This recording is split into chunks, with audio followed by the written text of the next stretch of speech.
ఆంధ్ర రాష్ట్రంలో బడుగు బలహీన వర్గాల మీద దాడులు చేస్తుంటే ఈ రాష్ట్ర ముఖ్యమంత్రి ఎందుకు మాట్లాడలేకపోతున్నారని చెప్పేసి జనసేన పార్టీ నుంచి మేము అడుగుతున్నాం.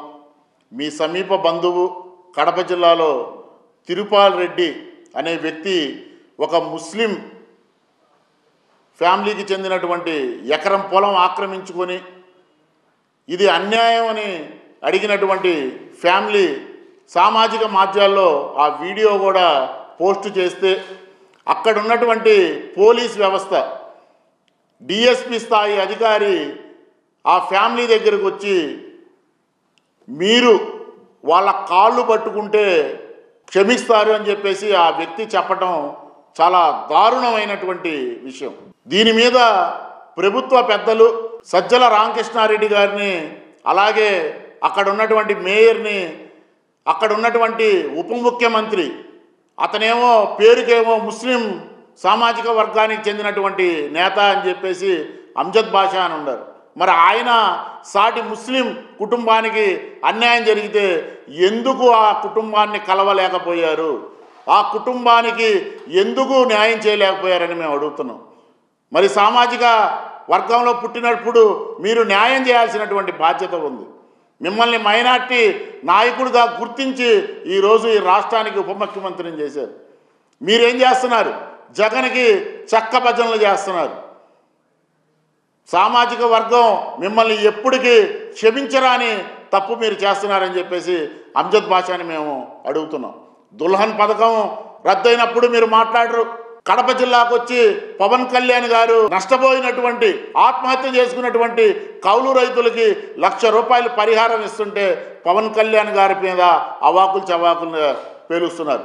అయ్యా అమ్జద్ బాషా, మీకు నిజంగా సిగ్గు లజ్జ ఉంటే ముస్లింలు పడుతున్నటువంటి దౌర్భాగ్యమైనటువంటి జీవితాలు మీకు తెలుసు. రండి, సామాజిక వర్గం తరపున మీరు మీ ముఖ్యమంత్రి నిలదీయమని అడుగుతున్నాం.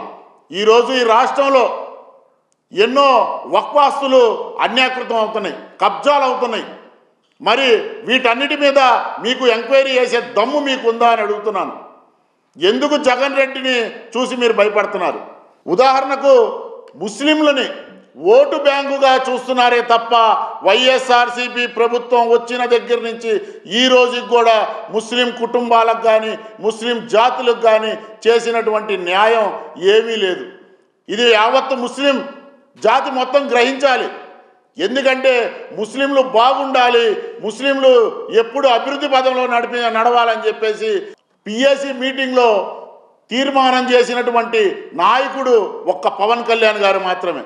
ఈరోజు వెనుకబడినటువంటి తరగతులు, ముస్లిం మైనార్టీలు బాగుండాలి, ఆ యొక్క జాతి బాగుండాలని చెప్పేసి ఈరోజు ముందుకు వచ్చి ముస్లింల తరపున మాట్లాడుతున్నటువంటి వ్యక్తి పవన్ కళ్యాణ్ గారు.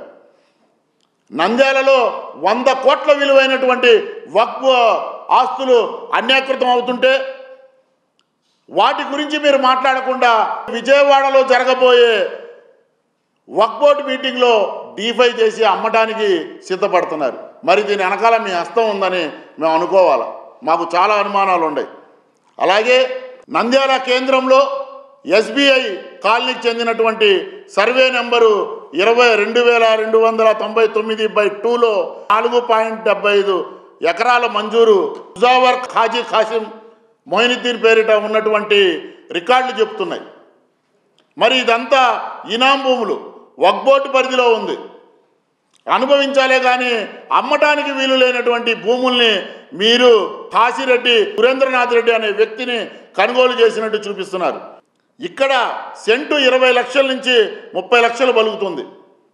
ఒకసారి నిషేధిత జాబితా నుంచి డీనోటిఫై చేసి ఏకంగా 100 కోట్ల విలువైన భూమిని కాజేయాలని మీరు చూస్తున్నారు.